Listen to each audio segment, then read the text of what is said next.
감개가 무량합니다. 오늘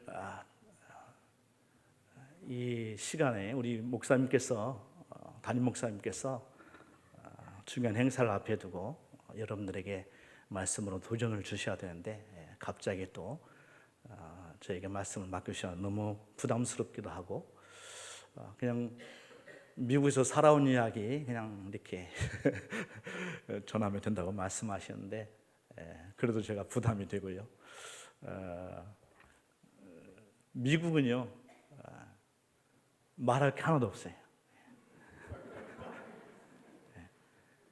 오늘 오전에 말씀 제가 받으면서 은혜를 많이 받았는데요. 미국이 광야입니다. 여러분 믿기지 않으시겠지만요. 미국같이 후진국이 없어요. 제가 한국에 들어올 때마다 우리 가족들이 미국 거지 들어온다. 고강에서부터 옷을 뺏어가지고 옷을 입혀줄 정도로 미국에 물론 선진 기술도 있고 여러 가지 있습니다만은 사람 살기는 대한민국처럼 좋은 나라가 없다. 제가 얻은 분명한 결론입니다. 요즘 헬조선인이 우리 젊은이들 사이에 한국 못 살겠다 떠나보자 하시는 분들 계시는데 마음 고쳐 잡수시고 천국 같은 곳 이 대한민국에서 열심히 주님을 섬기면서 더 많은 행복을 누리는 여러분 되시기를 바랍니다. 오늘 저는 풍랑을 잠잠케 하신 예수님이라는 제목으로 함께 말씀을 나누겠습니다. 오늘 본문의 말씀을 보시면 그날 저물 때에라는 말씀으로 시작이 되는 것을 볼 수가 있습니다. 그날이 어떤 날입니까? 예수님께서 바닷가에서 사람들에게 씨 뿌리는 비유와 겨자씨 비유를 통해서 하나님의 나라에 대해서 말씀을 하신 날입니다. 하루 온종일 주님께서 병든 자들을 고치시고 하나님의 나라에 대해서 가르치시고 전파하셨습니다. 날이 저물게 되자 예수님께서 제자들에게 얘들아 바다 저편으로 건너가자 이렇게 말씀을 하십니다. 제자들과 함께 배를 타고 가시는 주님께서 온종일 사역에 지치셨기 때문에 피곤해서 잠이 드셨지요. 그런데 갑자기 큰 광풍이 불어오기 시작을 했고 거친 파도가 배에 부딪혀 오기 시작했습니다. 배 안에 물이 고이기 시작합니다. 이제 주님과 제자들이 타고 있는 이 배는 순식간에 침몰의 위기에 봉착하게 되었습니다. 제자들 중에서는 바로 이곳 갈릴리 바다에서 그물질을 하면서 잔뼈가 굵은 사람들이 몇몇 있었습니다. 위기를 극복해내기 위해서 잘 살아내기 위해서 수단과 방법을 다 동원해 보지만 이상하게도 그날만큼은 아무 소용이 없었습니다. 그들의 노련미와 경험이 무색하게 되었을 때 그들은 더 큰 두려움에 휩싸이게 되었습니다. 그러나 다행히도 배 안에 주님께서 계시다는 사실을 깨닫게 되고 제자들은 주님을 소리쳐 깨우게 됩니다. 오늘 성경 본문의 말씀 보니까 선생님이여 우리의 죽게 된 것을 돌아보지 아니하시나이까 이렇게 점잖하게 얘기했겠어요? 선생님 우리가 이제 죽게 되었습니다. 우리를 죽도록 내버려 두시겠습니까? 얼마나 간곡하게 잊혔을까요? 잠에서 깨어나신 주님께서 성난 바람과 마주하여 서셨습니다. 그리고 바람을 꾸짖으시며 바다더러 이르시기를 잠잠하라 고요하라 이렇게 명령을 하셨습니다. 그 순간에 미친 듯이 불어닥치던 광풍과 그리고 위협적으로 달려들던 그 성난 파도가 아주 잔잔해졌더라라고 성경은 기록하고 있습니다. 우리가 잘 알고 있는 이 말씀 속에 우리는 몇 가지 중요한 사실을 깨닫게 됩니다. 첫 번째로 예수님과 동행하고 있던 제자들에게도 큰 광풍이 불어왔다는 사실입니다. 많은 그리스도인들이 예수님을 따르던 길에는 그저 환난과 시련과 같은 것은 없을 것이라고 생각을 합니다. 예수 믿으면 모든 것이 다 잘 되고 탄탄대로요 순풍만 있을 것이라고 생각을 합니다. 그렇게 생각하고 시작한 신앙생활이기 때문에 신앙생활의 여정 가운데 조금만 비바람이 불어쳐 나와도 하나님을 원망하게 되고 또 신앙의 길을 떠난 사람들도 많이 보게 됩니다. 그러나 여러분 예수님을 따르고 그와 함께 동행하는 생활에도 여전히 광풍이 불어올 수가 있고 시련과 고난이 닥쳐올 수 있다는 사실을 분명히 기억할 필요가 있습니다. 오늘 본문에도 주님과 동행하고 있는 이 배에 광풍이 몰아쳐 왔습니다. 35절 말씀을 보십시오. 이 항해는 누가 떠나자고 하는 데서 이 여행이 시작됩니까? 예수님께서 바다 저편으로 건너가자라고 해서 예수님께서 떠나자고 해서 시작된 항해였습니다. 35절 말씀을 보시면 그날 저물 때에 제자들에게 이르시되 우리가 저편으로 건너가자 하시니, 예수님의 말씀에 순종해서 바다 저편으로 건너가다가 풍랑을 만나게 된 것입니다. 구약 성경에 나오는 요나와 같이 니느웨로 가라고 하는 하나님의 명령을 어기고 다시스로 가다가 풍랑을 만났다고 하면 그것은 당연한 일로 받아들일 수가 있습니다. 그러나 오늘 본문 제자들의 경우에는 건너편으로 함께 가자고 하는 예수님의 말씀에 순종하고 떠났는데도 시련이 닥쳐온 것입니다.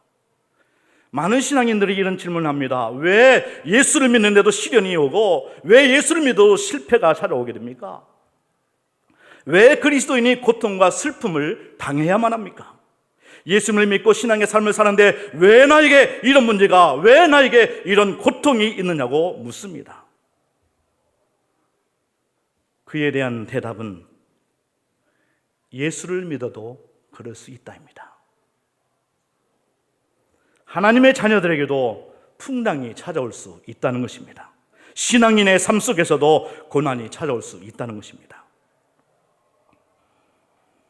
창세기 12장에 아브라함은 너희의 본토 친척 아비 집을 떠나 내가 너에게 지시할 땅으로 가라라고 하는 하나님의 명령에 순종해서 마침내 가나안 땅에 아브라함이 들어가게 됩니다. 그러나 하나님의 말씀에 순종함으로 들어간 그 땅에도 성경에 보니까 기근이 찾아왔다라고 말씀하고 있습니다.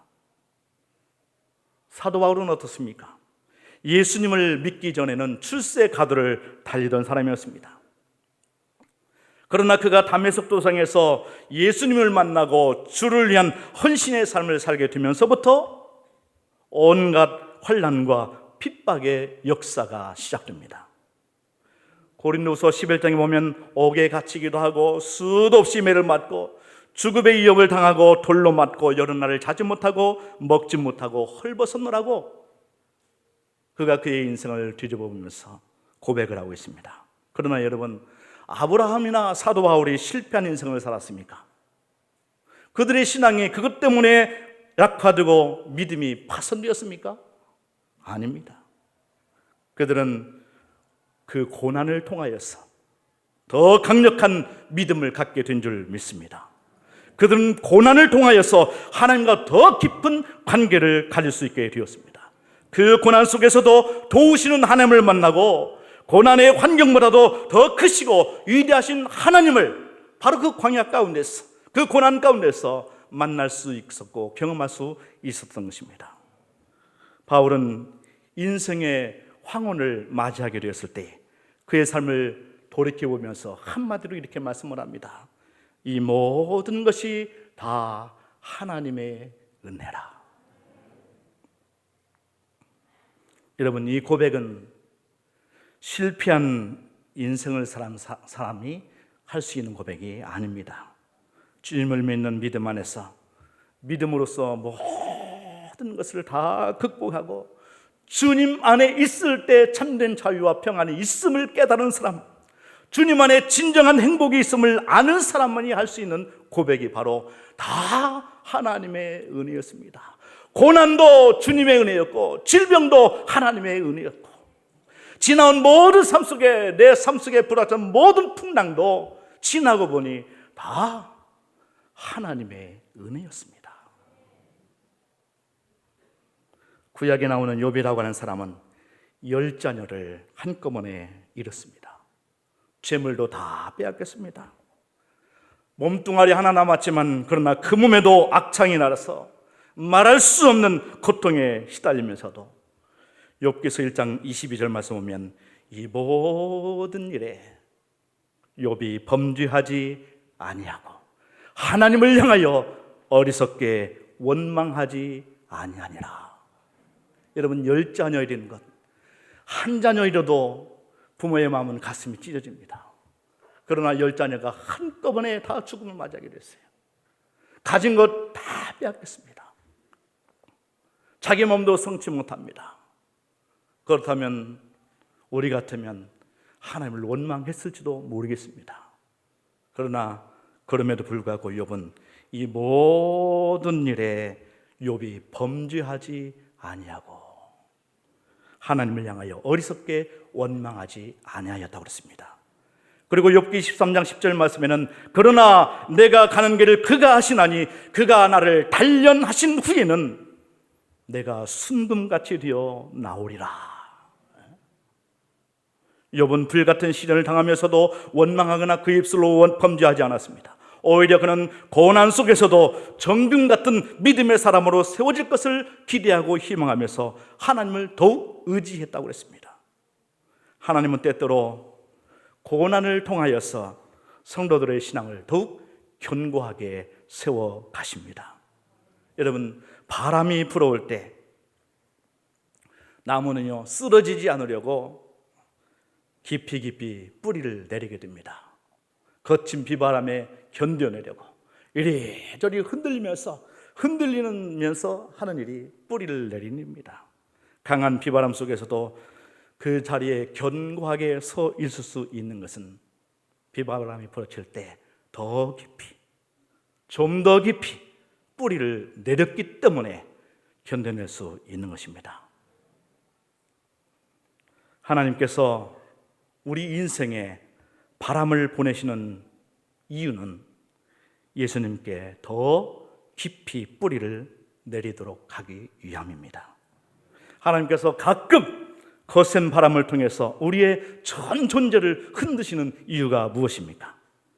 예수님께 더 깊이 뿌리를 내리도록 하시기 위함인 것입니다. 반석이신 예수님께 믿음의 뿌리를 깊이 내린 사람은 이 땅의 어떤 시련 속에서도 결코 넘어지지 않게 된 줄 믿으시기 바랍니다. 오늘 본문에 갑자기 찾아온 풍랑을 통해서도 예수님은 제자들의 믿음을 훈련시키시고 더 강화시키시기를 원하시는 모습을 볼 수가 있습니다. 예수님은 그 먼저 찾아온 이 풍랑을 통하여서 예수님을 찾도록 제자들을 훈련하셨습니다. 제자들 중에는 뱃사람으로서 돌풍에 대처하는 나름대로의 경험과 지식이 출중한 사람이 있었기 때문에 굳이 주무시고 계시는 예수님을 깨울 필요가 없다고 생각한 분도 있었을 것입니다. 그러나 자기들의 힘과 노력으로는 도저히 풍랑을 이겨낼 재간이 없게 되자 그들은 비로소 예수님을 찾게 되었습니다. 아마도 예수님은 제자들이 자신들의 무능함을 깨닫고 예수님을 찾을 때까지 기다리신 것 같습니다. 정황상 그렇지 않습니까? 예수님께서 아무리 감각이 무디시다고 해도 그 거센 풍랑으로 인해서 춤추듯이 요동을 하고 파선 내지는 침몰의 위기까지 직면하는 그런 상황 속에서도 어떻게 배고픔에서 편히 주무실 수가 있으시겠습니까? 아마도 예수님께서는 상황을 인식하고 문제에 직면해서 자기들의 힘으로서는 도무지 살아날 수 있다고 하는 것이 희박해졌다는 사실을 깨닫게 되었을 때 자신들의 연약함을 깨닫는 동시에 진정한 구원자는 주님밖에 없다라고 하는 사실을 깨닫고 주님을 찾도록 예수님께서 기다려주신 것 같습니다. 우리 인생에 아무런 문제도 또 우리 인생에 아무런 어려움도 없다면 우리도 역시 예수님을 찾지 않았을 것입니다. 많은 사람들이 고난 중에 주님을 찾고 고난 중에 주님을 만나게 되는 것을 보게 됩니다. 여러분, 그렇다고 하면 고난이 주님을 찾게 만들고 고난이 주님을 만나게 한다고 하면 그 고난은 저주가 아니라 축복인 줄 믿습니다. 풍랑 속에서 속수무책이던 제자들은 예수님을 다급히 불러 깨우기 시작을 합니다. 왜 예수님을 깨웠을까요? 문제를 해결해 주시기를 간절히 요청하기 위해서였습니다. 지금 이 위급한 상황 속에서 구원해 주시기를 간절히 바라는 마음으로 예수님을 불러 깨우게 된 것입니다. 풍랑 속에서 한없이 약해져 있는 자신들의 모습을 발견을 했고, 그래서 이제는 오직 구원이 주님께만 있음을 기대하면서 온전히 자신들의 삶을 주님께 의지하게 되었던 것입니다. 41절을 보시면 그들이 심히 두려워하여 서로 말하되 그가 누구에게 바람과 바다도 순종하였는가 하였더라. 예수님을 의지하고 예수님을 흔들어 깨웠을 때에 예수님께서 바람을 잠잠케 하시고 바다를 잔잔하게 만들어 주셨습니다. 그때 제자들은 휴 살았다가 아니라 두려운 마음을 가졌어요. 과연 저분이 누구시기에 바람과 바다도 순종하는가? 예수님에 대해서 새로운 시각을 가지게 됐어요. 늘 따라다녔던 주님이었는데 자신들을 온전히 충만하실 수 있는 분, 자연세계를 다스리시고 모든 것을 제어하실 수 있는 능력의 주님을 새롭게 바라보기 시작한 것입니다. 그러니 두려운 마음이 들기 시작했어요. 이처럼 제자들의 믿음을 주님은 강화시켜 주신 것입니다. 풍랑 중에서, 고난의 삶 속에서 제자들을 훈련하시며 믿음을 강화시켜 주시는 주님의 모습을 볼 수가 있습니다. 풍랑을 만난 제자들이 배고물에 주무시고 계신 예수님을 깨우는 것처럼 여러분 앞에 예기치 않은 문제가 생기고 갑자기 환난이 찾아오게 될 때에는 여러분들도 예수님을 꼭 찾으시기를 바랍니다. 여러분의 문제를 주님께 아뢰고 문제를 해결받으시기를 바랍니다. 야고보서 5장 13절 말씀에 너희 중에 고난당하는 자가 있느냐? 저는 기도할 것이요. 고난이 찾아왔다면 성도는 기도해야 됩니다. 고난은 기도하라고는 하나님의 사인입니다. 여러분이 고난 가운데 있다고 하면, 예기치 않는 풍랑 가운데 여러분이 있다 하면 주님을 깨워 주님께 기도하시기를 바랍니다. 시편 34편 6절 말씀에 이 곤고한 자가 부르짖음에 여호와께서 들으시고, 할렐루야. 우리의 기도는 누가 들으십니까? 살아계신 하나님께서 들으십니다. 책임져 주시기 위해서 들으시는 것입니다. 이 곤고한 자가 부르짖음에 여호와께서 들으시고 그 모든 환난에서 구원하셨도다. 우리가 부르짖어 기도할 때에 하나님께서 우리의 기도를 들으시고 모든 환난에서 구원해 주신 줄 믿습니다. 기도는 여러분들 잘 알다시피 하나님의 능력을 경험하게 하는 통로입니다. 기도해 본 사람만이 주님의 능력을 알게 되는 것입니다. 마태복음 7장 7절 말씀에 구하라 그러면 너희에게 주실 것이요, 찾으라 그러면 찾을 것이요, 두드리라 그러면 너희에게 열릴 것이니 그랬습니다. 하나님 주님께 구하고 찾고 두드리면 주님이 해결해 주셨다고 약속하신 것입니다. 하나님은 시건하지 않으십니다. 우리처럼 약속을 남발하시는 분이 아닙니다. 주님이 하신 말씀은 반드시 책임을 져 주십니다. 하나님의 약속은 구하는 자에게 주시며 찾는 자에게 찾게 하시고 두드리는 자들에게 열어주시는 하나님이신 줄 믿으시길 바랍니다. 하는 일이 막히고 답답한 일이 있을수록 우리는 기도함으로 풀어내야 됩니다. 기도는 열리게 하는 능력이지 않습니까? 성경에도 보면 한나가 기도할 때에 막힌 폐의 문이 열려져서 위대한 선지자 사무엘을 잉태할 수 있었습니다. 모세가 기도할 때 이스라엘 앞을 가로막고 있던 홍해 바다가 열리고 길이 난 줄 믿습니다. 엘리야가 기도했더니 3년 6개월 동안 막혀 있었던 그 하늘이 열리고 비가 내렸습니다. 예수님께서 나사로의 무덤 앞에서 기도하시니 생명의 문이 열리고 죽었던 나사로가 살아난 줄 믿습니다. 바울과 실라가 빌립보 감옥에서 기도하고 하나님을 찬미하며 옥문이 열려지고 매인 것이 벗겨지는 놀라운 역사가 일어난 줄 믿습니다.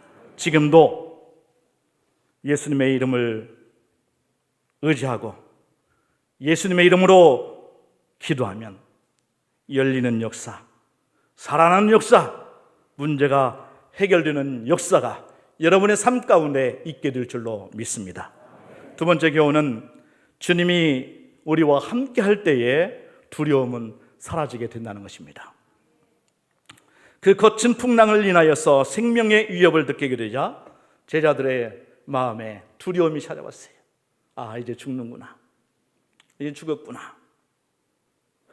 자기들의 가지고 있는 노련미와 경험을 다 동원해서 살아보려고 안간힘을 써보았지만 인간으로서는 불가능한 일이었기 때문에 두려움이 더 컸던 것입니다.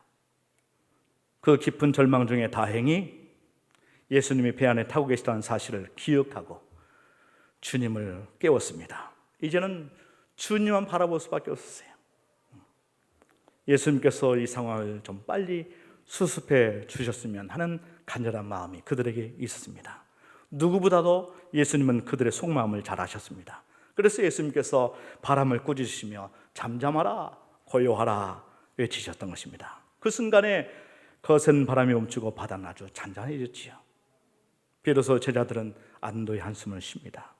풍랑을 꾸짖어 잔잔케 하신 다음에 주님께서 제자들에게 하신 말씀을 우리가 기억할 필요가 있습니다. 40절 말씀에 이에 제자들에게 이르시되 어찌하여 이렇게 무서워하느냐? 너희가 어찌 믿음이 없느냐 그랬습니다. 어찌하여 이렇게 무서워하느냐? 너희가 어찌 믿음이 없느냐? 한 번 더요. 어찌하여 이렇게 무서워하느냐? 너희가 어찌 믿음이 없느냐? 두 단어가 쑥 올라오지요. 두려움과 믿음입니다. 믿음이 있으면 두려움은 사라지게 됐습니다. 믿음이 없으면 두려움이 부각됩니다.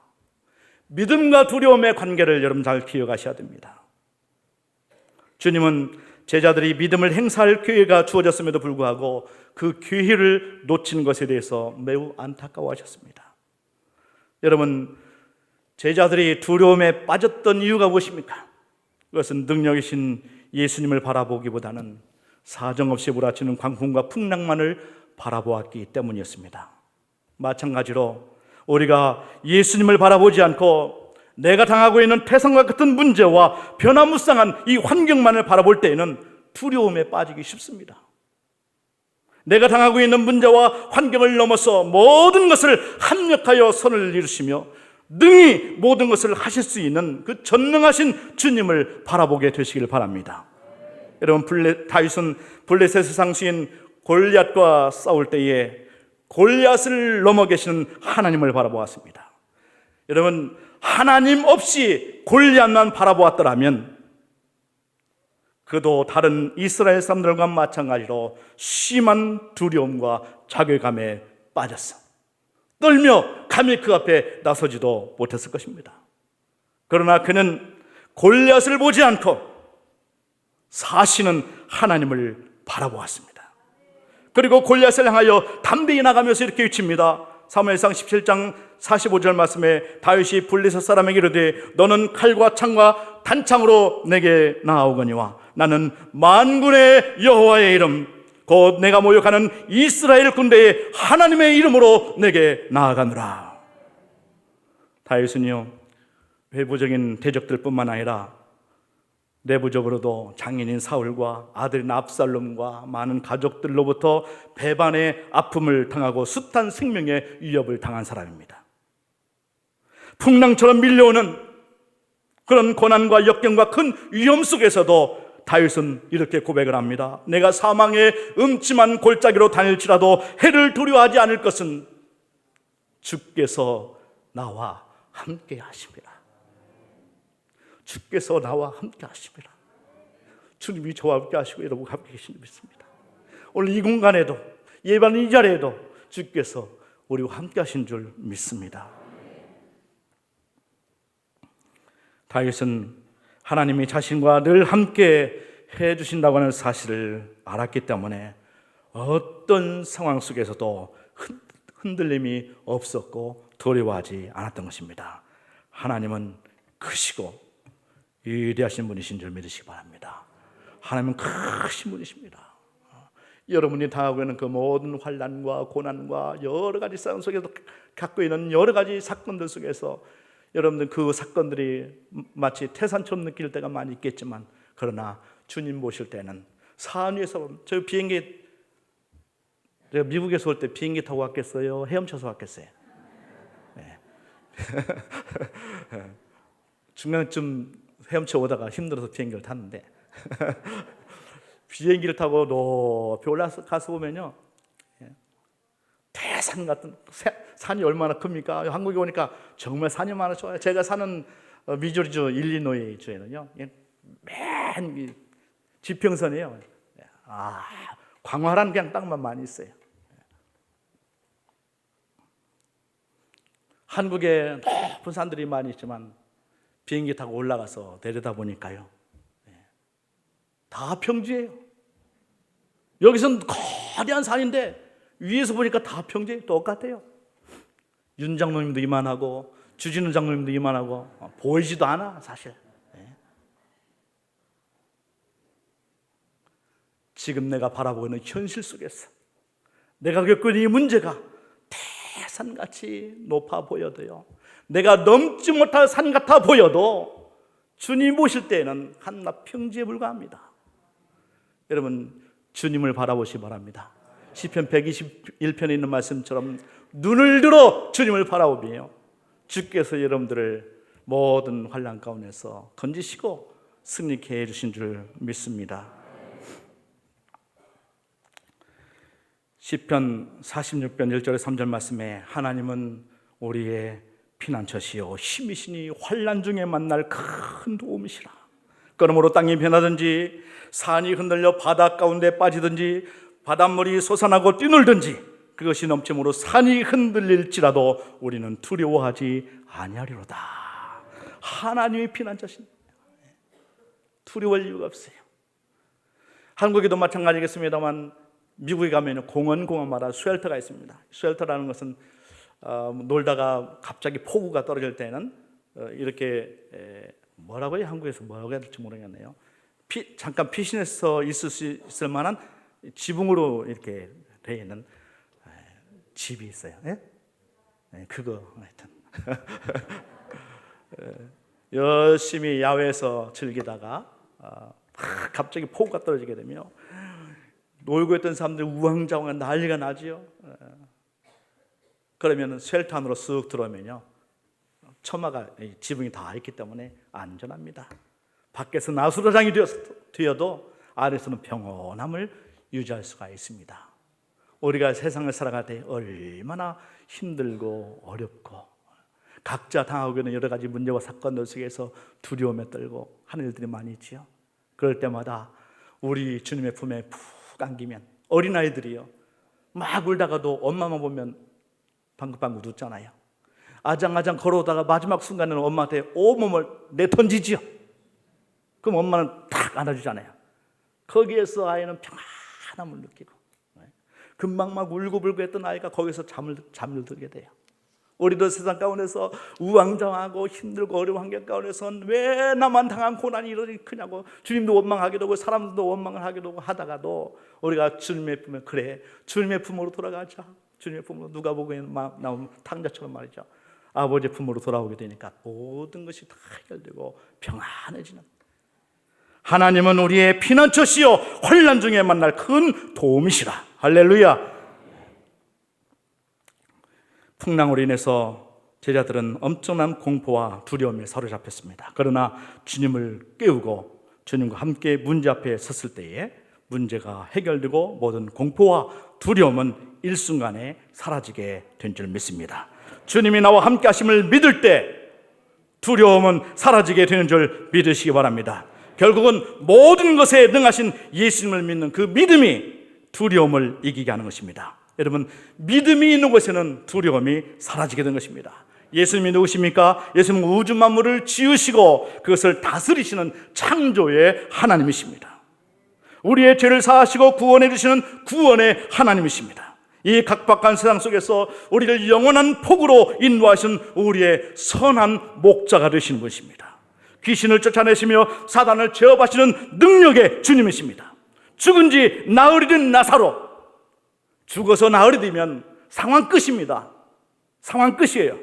그러나 모든 상황을 역전시키시고 그를 무덤에서 살려내신 생명의 주관자이신 줄 믿으시기 바랍니다.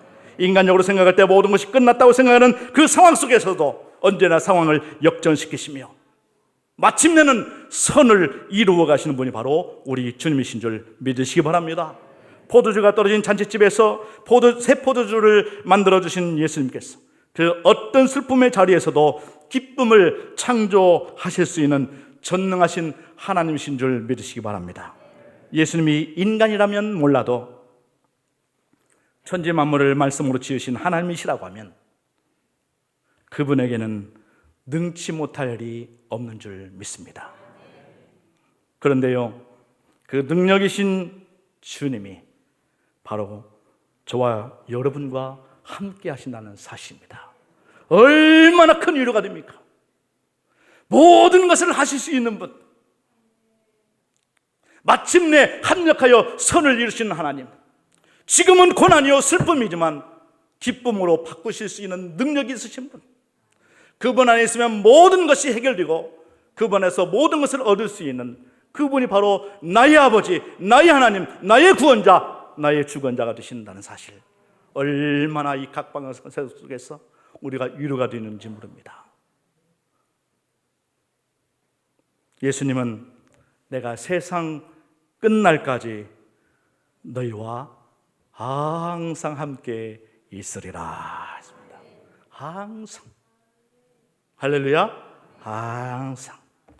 좋은 일 있을 때만이 아니라 늘 항상. 기쁠 때도 슬퍼도 나는 안 울어. 캔디야. 괴로워도 슬퍼도 나는 안 울어. 네. 주님이 기쁠 때에도 슬플 때에도 일이 잘 되었어도 길이 막혔어도 건강할 때에도 질병을 가지고 있을 때에도 나와 함께 하시다고 하는 사실, 이 사실만큼은 여러분들 꼭 기억하시고 주님을 의지하시기를 바랍니다. 전능하신 주님께서 나와 함께 하신다는 이 믿음 여러분이 갖게 되시기를 예수님 이름으로 축원합니다. 이 믿음이 주님은 크시고 위대하신 분이시고 생명을 주관하시는 분이시고 천지 만물을 말씀으로 창조하신 그 전능하신 하나님이 나와 함께 하신다. 과거 아브라함과도 함께 계셨고 여호수아와도 함께 계셨고 모세와도 함께 계셨고 사도 바울과도 함께 계셨고 이전의 하나님이 아니라 그 하나님은 영원부터 영원까지 계신 하나님, 아브라함을 도우셨던 하나님이 바로 우리 하나님이십니다. 사도 바울의 하나님이 바로 우리 하나님이십니다. 그분은 변함이 없으신 분이에요. 동일하신 분입니다. 그때도 계셨고 지금도 여전히 사랑하는 성도들과 함께 계신 줄 믿습니다. 그 주님을 의지하고 그분을 믿는 믿음을 가지면 우리 삶 속에 두려움은 다 사라지게 된 줄 믿습니다. 이사야 41장 10절 말씀 잘 아시는 말씀이죠. 두려워하지 말라, 내가 너와 함께 함이니라. 놀랄 일이 얼마나 많이 있습니까? 놀라지 말라, 나는 너의 하나님이 됨이라. 내가 너를 굳세게 하리라. 참으로 너를 도와주리라. 참으로 나의 의로운 오른손으로. 주님의 오른손은 권능을 의미하는 것입니다. 그 권능의 하나님께서 너를 붙들어 주리라고 했어요. 언제나 넘어진 자를 일으켜 세우시는 분, 다시 넘어지지 않고 붙들어 주시는 하나님, 그 하나님, 전능하신 하나님, 구원의 하나님이 바로 저와 여러분의 하나님이신 줄 믿습니다. 여러분의 삶 속에 풍랑이 엄습해 왔습니까? 무엇 때문에 염려하며 근심하며 걱정하십니까? 환난의 때에 우리는 우리 입술로 범죄하기 쉽고 원망하며 불평하기 쉽습니다. 여러분, 원망하고 불평하지 마시고 여러분 안에 계시는 주님을 깨우시길 바랍니다. 두려워하거나 놀라지 마십시오. 주님께서 풍랑을 잠재워 주시고 모든 문제를 해결해 주실 줄 믿습니다.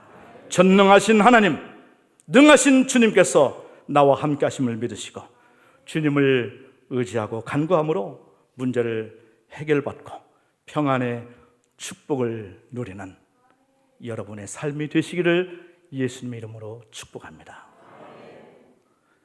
좋으신 하나님 감사합니다.